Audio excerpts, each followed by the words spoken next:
A pergunta que está na boca de todos os alunos de inglês é a seguinte: Teacher, Tem como aprender inglês de uma forma fácil e rápida? então eu trago para vocês no vídeo de hoje, em primeira mão, duas formas fáceis e rápidas de você se organizar para os seus estudos de inglês renderem melhor e você finalmente conseguir ver o seu tão sonhado progresso. Porque é exatamente isso que você precisa e merece, não é? Então, hoje a aula é especial. Vem comigo? Hello, hello! Sejam todos muito bem-vindos ao canal English Progress with Teacher Cremasco, onde você encontra conteúdo semanal a respeito do aprendizado de inglês. É muito bom te ver por aqui novamente e eu peço que, caso esse conteúdo seja interessante para você, te ajude de alguma forma, deixe um like aqui, deixe um comentário também, fale sobre esse vídeo com alguém que tem interesse parecido com o seu. E assim você me ajuda e muito a impulsionar esse conteúdo para as pessoas que têm interesse parecido. Então, eu já te explico que no vídeo de hoje nós veremos um mapa mental, no qual eu trago para você essas duas possibilidades que serão da sua escolha e eu já te falo, puxa, como eu gostaria de ter esse conhecimento quando eu estava começando a estudar inglês. Mas agora ele está aqui, ó, na sua mão, pronto para ser usado, e eu espero que seja útil na hora de você se organizar da forma que escolher, como ficar melhor de acordo com a sua rotina e as suas expectativas. Vamos comigo? Aqui está o nosso mapa mental, com o título Aprender Inglês Rápido e Fácil. Vamos ver quais são as duas possibilidades mencionadas e aí vocês vão escolher como que é melhor para vocês se organizarem. A primeira delas é estudar sozinho. Por que que estudar sozinho é uma possibilidade? Muitas pessoas têm a habilidade de aprender coisas novas sozinhas, mas muitas vezes elas precisam de uma organização semanal para que isso dê certo. Então, se esse for o seu caso, eu te digo que você precisa se organizar para semanalmente dar conta de listening, como usando música, podcasts, isso de forma diária. O speaking, que é a sua fala, você deve praticar o máximo possível. Não espere angariar algum conhecimento para começar a praticar, nada disso. Conforme você for aprendendo coisas novas, já coloque em prática. Pode ser no início com você mesmo, lá no espelho, repetindo algumas frases, olhando a sua boca para ver como que ela se mexe. Pode ser também com alguém online que você conhece e você vai encontrando aí um meio que é o melhor para você. Fora isso, você deve também se organizar para fazer a sua leitura e gradualmente deixá-la mais densa. Por quê? Se você não se desafiar, com o passar do tempo, suas habilidades vão aumentando, você vai ficando mais conhecedor do inglês, da língua, dos nuances, e aí você precisa rebuscar um pouco mais a sua leitura. E se você não assistiu o vídeo que eu fiz a respeito de encontrar leituras de acordo com o seu entendimento de inglês, eu vou deixar aqui em cima um card para você ir salvar para assistir em outro momento, porque é muito importante que você encontre a melhor forma de ler de acordo com o seu desenvolvimento de inglês daquele momento. Além disso, o writing, que é a escrita. Por que que escrever é tão importante? É uma das 4 habilidades de uma pessoa que desenvolve uma língua e você precisa ter feedback. O que é isso? Alguém que vai ler, alguém qualificado que vai fazer a leitura do que você escreveu e vai te dar observações a respeito daquilo. Não vai fazer uma correção, porque quem faz a correção é você. Dessa forma, desse modo, você vai se conhecendo melhor, vai sabendo onde que tem mais dificuldade, menos dificuldade e a sua escrita vai numa crescente. E tem uma aba do site da Cambridge que tem um programa que trabalha dessa forma. Então, se você ainda não sabe qual é, eu vou deixar aqui na descrição desse vídeo o link para você salvar, ok? Já falei sobre ele em um outro vídeo e daqui a pouquinho falarei mais sobre esse vídeo que pode ser muito útil para vocês também, que está aqui no canal. Seguindo, quando você estuda sozinho, a ideia de autodidatismo é muito forte. O que é alguém autodidata? Que tem este pensamento: eu sou capaz de me organizar só para dar andamento aos meus estudos. Eu não preciso de alguém me orientando. Eu consigo fazer a maior parte ou tudo sozinho. Como eu expliquei antes, a grande dúvida nessa parte é como eu vou mensurar o meu avanço, como eu vou saber que eu estou indo para frente. Antes de iniciar os seus estudos, tem um site no qual você pode fazer o seu teste de nível de inglês, que ele tá aqui na tela para vocês, mas também vou deixar lá na descrição para vocês acessarem depois. E é uma excelente forma de você saber o seu ponto de partida e também, no decorrer do processo, fazer mais algumas vezes quando você sentir que o seu nível de inglês está melhor do que antes. Assim você mensura, você tem uma noção do quanto está melhorando. Na internet você vai encontrar diferentes quizzes. O que é um quiz? Nada mais é do que uma provinha. Então você pode fazer o download desses quizzes, basta procurar. Tem vários disponíveis de forma gratuita, de acordo com os temas. Então, por exemplo, imaginem que você precisa de um quiz a respeito do presente simples. Então, você encontra o quiz, faz o download, depois você vai corrigir o que você fez e essa autocorreção vai te mostrar onde você precisa melhorar mais e onde você já está com mais confiança em termos de conteúdo. Self-monitoring é a noção de você mesmo se monitorar. Então, por que isso é bom? Porque você desenvolve um autoconhecimento e ele vai te servir para se observar melhor, ouvir a si mesmo e dar atenção, prestar atenção no que você está falando, no que você está produzindo e sempre ter registros. Às vezes, quando se trata da fala, procure gravar você mesmo, gravar o que você está falando. E aí, depois de um tempo, imaginem só, você ouvir aquilo que você falou tantos meses atrás e ver como você melhorou a sua forma de comunicação. Vale muito fazer isso. Além do que eu acabei de falar, existem ferramentas online para implementar nos estudos que, de certa forma, substitui o contato com as outras pessoas. Por que eu coloquei substitui entre aspas aqui, pessoal? Porque não há nada que substitua o contato físico, o contato humano, genuíno, como a gente tem em salas de aula, certo? Porém, como eu expliquei, eu não vou colocar aqui um juízo de valor, é melhor, é pior. Isso é de acordo com o que você pensa, com a sua opinião, com a sua necessidade de estudo.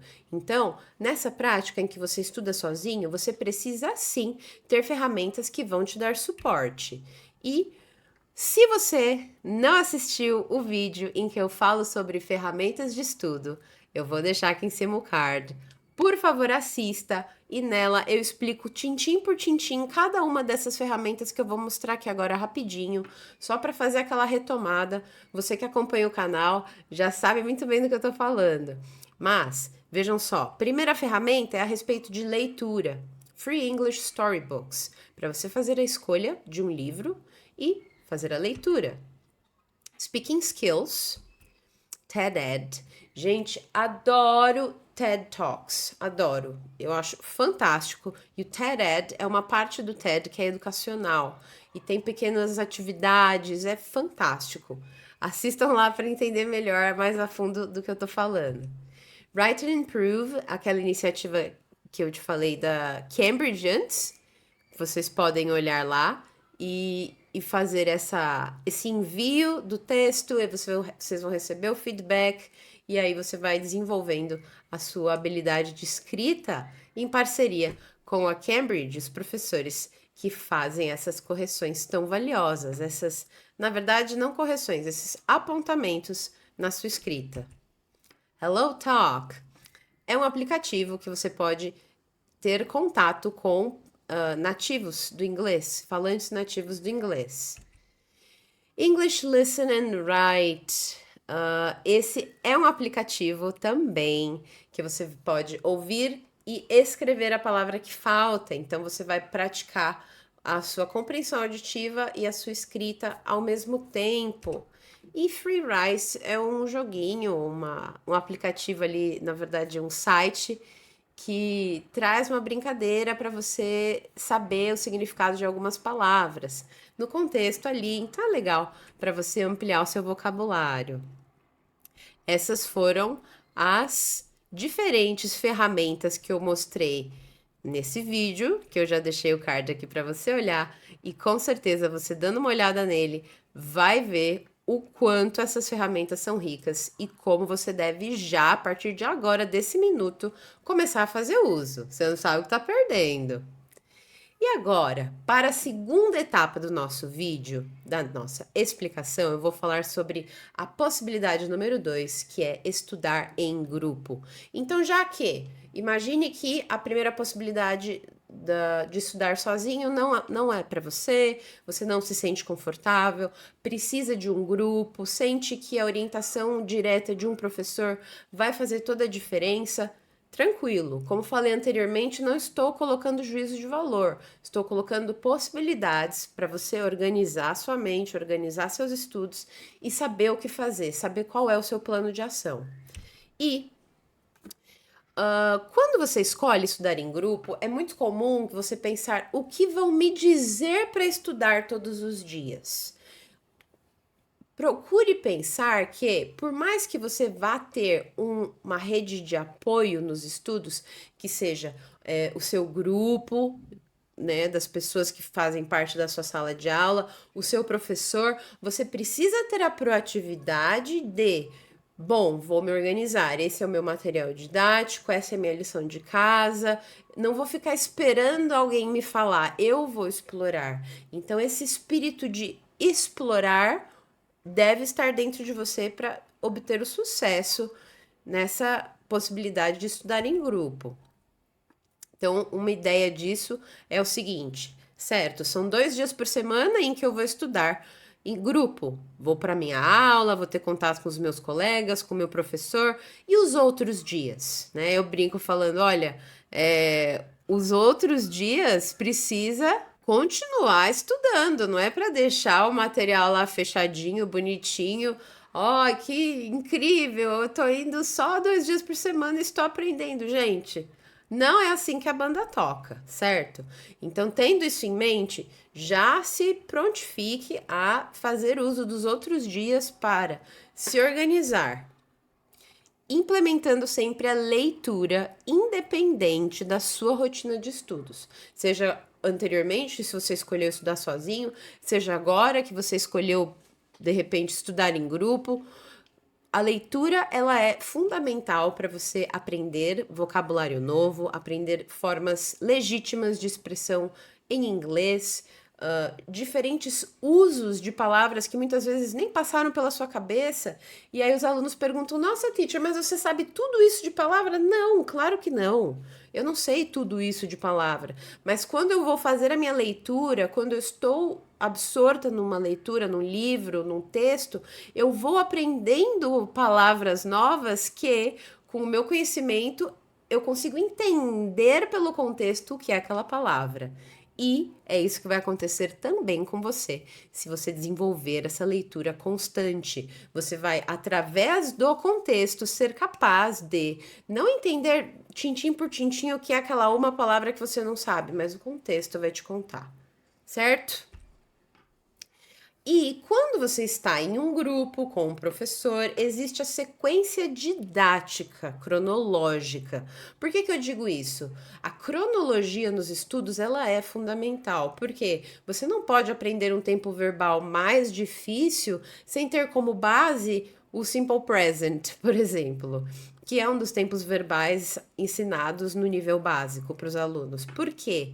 Porque os tempos verbais mais rebuscados, com maior dificuldade de entendimento, produção e uso, eles usam com conhecimentos que você vai adquirir ali no Simple Present, por exemplo. Então, a cronologia proposta por um livro didático, aquele livro de sala de aula que você vai usar, ela deve ser respeitada. E é exatamente isso que o professor vai buscar. Então, quando um professor ele elege um material, ele tem pelo menos ali uma meia dúzia de motivos para ter escolhido aquele em detrimento de outros. E geralmente os materiais didáticos eles focam nas 4 habilidades que nós já falamos, que é o listening, speaking, reading and writing. São as 4 habilidades que um falante de língua desenvolve no decorrer da vida. E o pensamento de alguém que busca um grupo e um professor é: eu preciso de ajuda para saber o que, como e quando estudar os assuntos. Perfeito? Você vai contar com teacher monitoring, que é nada mais do que quando o seu professor ele vai ficar de olho em você e na sua produção, como você está se comunicando, como você está escrevendo, as diferentes formas que você se manifesta em sala de aula. E para que isso dê certo, você precisa confiar na capacidade desse professor que você escolheu, porque ele vai fazer uso de um método, de uma abordagem. Então questione, pergunte para o professor, mas essa abordagem que você usa, ela é comunicativa? Ela é baseada em gramática? Ela é baseada em atividades que eu vou fazer e ter um resultado com ela? Como que é? Por que você pretende fazer isso e não aquilo? Pergunte. E o professor, ele vai saber te explicar, porque isso é algo que nós estudamos. A aula, ela é um produto final de todo um processo de pensamento. Então, seu professor provavelmente vai ter uma resposta bem bacana para você a respeito de metodologias e abordagens que ele usa em sala de aula. Ele vai te explicar o motivo das escolhas, muito provavelmente. Peer monitoring é quando você observa o seu colega de sala que está ali junto com você, que faz as atividades de speaking, prestar atenção, opa, não, mas não é assim que fala tal coisa, não, mas tal verbo é tal outra coisa. Quando você ensina, é a forma que você melhor aprende. Isso é algo que eu carrego comigo pela vida toda, porque eu ouvi isso muitos anos atrás de uma pessoa queridíssima e, no meu entendimento, não tem nada mais correto. Quando você ensina alguém algo que você sabe, você aprende melhor ainda. E a única ressalva aqui é tomar cuidado para não aprender os erros dos outros. Se há uma dúvida, pergunte para o professor: professor, mas é isso mesmo? É assim mesmo que conjuga tal verbo? É essa tal palavra? Se não tem certeza, tire a dúvida. E entra aqui também o self-monitoring. Você vai se olhar, vai se observar, e isso vai fazer uma enorme diferença para o seu avanço, porque você vai aprender como que você se comunica, você vai se ouvir, vai se questionar, e assim você vai se encontrar nessa maravilha toda que é aprender inglês. Então, chegamos ao final aqui do nosso mapa mental. E eu espero que tenha sido útil para você essa organização, que você possa trazê-la para a sua vida, para a sua realidade. Lembrando que o que eu trouxe aqui foram dados que eu coletei no decorrer da minha vida, que eu gostaria que alguém tivesse me falado lá atrás, quando eu comecei a estudar. Que assim, com certeza, eu teria visto as coisas de forma mais clara, não teria ficado tão nebuloso aqui e ali o processo de aprendizagem e quais escolhas eu tive. Tinha e tive. Então eu peço que, caso esse conteúdo tenha sido bom para você, deixa seu like, deixa seu comentário. Vamos bater um papo sobre como você acha que aprender inglês pode ser rápido e fácil. Espero você nos comentários. Thank you very much. See you. Bye bye.